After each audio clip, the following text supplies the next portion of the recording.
এ রাজ্যে বন্ধ হয়েছে 100 দিনের কাজের বকেয়া টাকা বন্ধ করেছে কেন্দ্রীয় সরকার। একই সঙ্গে পেট্রোল, ডিজেল, রান্নার গ্যাসের মূল্যবৃদ্ধি ঘটে চলেছে। দ্রব্যমূল্য বৃদ্ধি আকাশ ছোঁয়া, আর এর জন্যই জেলায় জেলায় বিক্ষোভ প্রতিবাদে সামিল হতে নির্দেশ দিয়েছিলেন তৃণমূল সুপ্রিমো মমতা বন্দ্যোপাধ্যায়। তারই নির্দেশে সোমবার পূর্ব বর্ধমান জেলা জুড়ে বিক্ষোভ মিছিল ও পথসভার আয়োজন করা হয়। শহর বর্ধমান ছাড়াও জামালপুর, মেমারি, মন্তেশ্বর, গলসি, কাটোয়া, কালনা, খণ্ডঘোষ, রায়না সব অঞ্চলেই বিক্ষোভ আন্দোলনে সামিল হন তৃণমূল কংগ্রেস নেতা, নেত্রী, কর্মী, সমর্থকরা। তার মধ্যে জনসমাবেশে রেকর্ড সৃষ্টি করেছে জামালপুর ব্লক। জনসমুদ্র দেখা যায় প্রতিবাদ মিছিলে। হাজার হাজার মানুষ মিছিলে পা মিলিয়েছেন। এরই মধ্যে বর্ধমান শহরে একদিকে যেমন খোকন দাসের নেতৃত্বে মিছিল হয়, তারই পাল্টা আরও একটি জনসমাবেশের আয়োজনকে ঘিরে রাজনৈতিক চাপানোতর শুরু হয়েছে। দ্বিতীয় সমাবেশ হয় শহর তৃণমূল কংগ্রেসের সভাপতি অরূপ দাসের নেতৃত্বে, আর সেখানে হাজির ছিলেন জেলার সহসভাপতি আইনুল হক, মহিলা জননেত্রী তথা কাউন্সিলর শিখা সেনগুপ্ত, কাউন্সিলর রাসবিহারী হালদার, হিরণ মণ্ডল, মোহাম্মদ সেলিম সহ ছাত্র, যুব ও মহিলা নেতৃত্বরা। ছিলেন জয় হিন্দ বাহিনীর শহর সভাপতি পল্লব দাস সহ অন্যান্য শাখা সংগঠনের নেতৃত্ব। এই মঞ্চ থেকে কেন্দ্রীয় সরকারের বঞ্চনা নিয়ে মোদী সরকারের বিরুদ্ধে তীব্র ক্ষোভ জানানো হয়। এদিকে দলনেত্রীর নির্দেশ মেনে সোমবার বিকেলে পূর্ব বর্ধমানের জামালপুরে ঐতিহাসিক মিছিল শুরু হয় হালারা মোড় থেকে। জনজোয়ার সৃষ্টি হয়। প্রায় 35,000 মানুষ মিছিলে পা মেলান। নেতৃত্ব দেন জামালপুরের তৃণমূল কংগ্রেস ব্লক সভাপতি মেহমুদ খান। পূর্ণ সহযোগিতায় ছিলেন জেলা যুব সভাপতি তথা বিধায়ক অলোক কুমার মাঝি ও ব্লক যুব সভাপতি ভূতনাথ মালিক। এছাড়াও নেতৃত্ব দিতে হাজির ছিলেন ব্লকের মহিলা নেত্রী মিঠু মাঝি, জয় হিন্দ বাহিনীর সভাপতি শাহাবুদ্দিন মণ্ডল, INTTUCর নেতা তাবারক আলী মণ্ডল, ছাত্র পরিষদের সভাপতি বিট্টু মল্লিক, সংখ্যালঘু সেলের সভাপতি ওয়াসিম সরকার সহ অন্যান্যরা। মিছিল শেষে পথসভায় নেতানেত্রীরা আগামী দিনে বৃহত্তর আন্দোলনের হুমকিও দিয়েছেন কেন্দ্রের মোদী সরকারের বিরুদ্ধে। একই সঙ্গে আগামী 2024 লোকসভা নির্বাচনে তৃণমূল সরকারের নেতৃত্বে কেন্দ্রের বিজেপি সরকারকে ক্ষমতাচ্যুত করারও ডাক দেওয়া হয়েছে। কেন্দ্রীয় সরকারের বাংলার প্রতি যে ধারাবাহিক বঞ্চনা এবং 100 দিনের যে বকেয়া টাকা, সেই অর্থ কিন্তু কেন্দ্রীয় সরকার দিচ্ছেন না, এবং এর ফলে বাংলার অগণিত মানুষ ইকোনমিক্যালি তারা সাফারার হচ্ছে।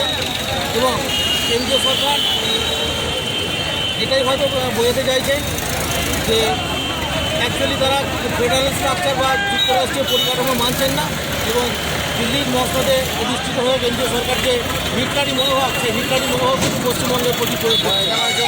এর প্রতিবাদে আমাদের দলনেত্রীর নির্দেশ অনুযায়ী আমরা পথে নেমেছি। আগামী দিনে 100 দিনের কাজ যাতে বাংলার মানুষ পায়, তার জন্য আমাদের আন্দোলন জোরদার হবে, এবং তার জন্য আমরা যদি আগামী দিনে আমাদের দিল্লির রাজপথে পর্যন্ত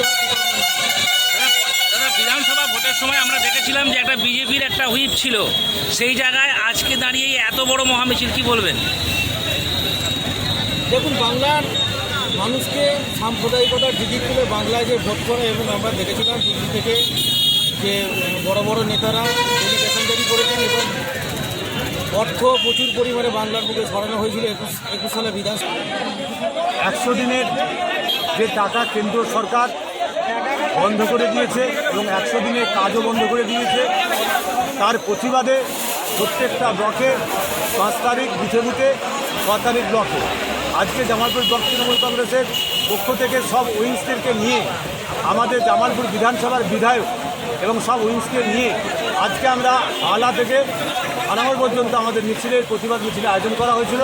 আমরা অত্যন্ত ব্লক তৃণমূল কংগ্রেসের প্রত্যেকটা উইংস অত্যন্ত খুশি যে মাননীয় মমতা বন্দ্যোপাধ্যায় যে কথা, প্রত্যেকটা বুথের মানুষ, এত মানুষ আসবে, আমার মা বোনেরা এসেছে, প্রত্যেককে তৃণমূল কংগ্রেসের পক্ষ থেকে ধন্যবাদ জানাই। এবং 30 থেকে 35,000 লোক মানুষ, আমি ভাবতেও পারিনি যে এত মানুষ আসবেন, এবং এখানে সভাতে আমাদের ঢুকতে পারেনি, বিভিন্ন মানুষ রাস্তাটি রয়ে গেছে। সভা বা মিছিলের মূল কারণ মাননীয় মুখ্যমন্ত্রী ঘোষণা করেছিলেন যে 5 এবং 6 তারিখ কেন্দ্রীয় সরকারের বঞ্চনা 100 দিনের কাজ বন্ধ করেছে, নভেম্বর থেকে যে বকেয়া টাকা না দেওয়া এবং নিত্য প্রয়োজনীয় জীবনদায়ী 800টা ওষুধের দাম বৃদ্ধি করা এবং আমাদের রান্নার গ্যাস, পেট্রোল, ডিজেল সহ নিত্য প্রয়োজনীয় জিনিসের মূল্য বৃদ্ধি করা, তার প্রতিবাদে আমাদের বিক্ষোভ এবং মিছিল আপনারা দেখেছেন। গতকাল 5 তারিখে আমরা প্রত্যেকটা মুখ্যমন্ত্রীর আমাদের পূর্ব বর্ধমান জেলায় বিভিন্ন জায়গায় আমাদের মিছিল হয়েছে, একইভাবে আমাদের জগৎপুরে মিছিল হয়েছে, আজ আমাদের মহামিছিল হয়েছে। আমাদের সম্মানীয় সভাপতি দেবপুরের নেতৃত্বে হাওড়া থেকে আমাদের মূলত কেন্দ্র সরকার একটার পর একটা উদার নীতি চালু করে বাংলাকে বঞ্চনার শিকার করছে। আমরা দেখেছি যে নোটবন্দি করে যেভাবে মানুষকে সর্বশান্ত করা হচ্ছে, একইভাবে করোনা পরিস্থিতিতে মানুষকে সহযোগিতা করা তো দূরের কথা, মানুষকে যেভাবে অসহযোগিতা করেছে সেই জায়গায় বহু মানুষের আমরা মৃত্যু দেখেছি।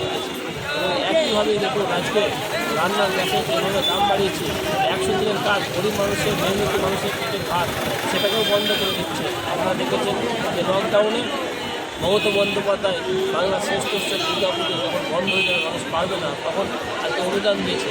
আর সেই জায়গায় সামনে আবার দুর্গা পুজো আসছে, এই জায়গায় মানুষের কাজ, সে কাজ থেকে মানুষ বঞ্চিত হচ্ছে। একদিকে যেমন চাষিরা জিনিসের বিশেষ করে আছে, আজকে তারা প্রমাণ করলো জামালপুরের মানুষ যে আমরা সঙ্গে আছি, মমতা বন্দ্যোপাধ্যায়ের সঙ্গে আছি, তৃণমূল কংগ্রেসের নেতৃত্বের সঙ্গে আছি।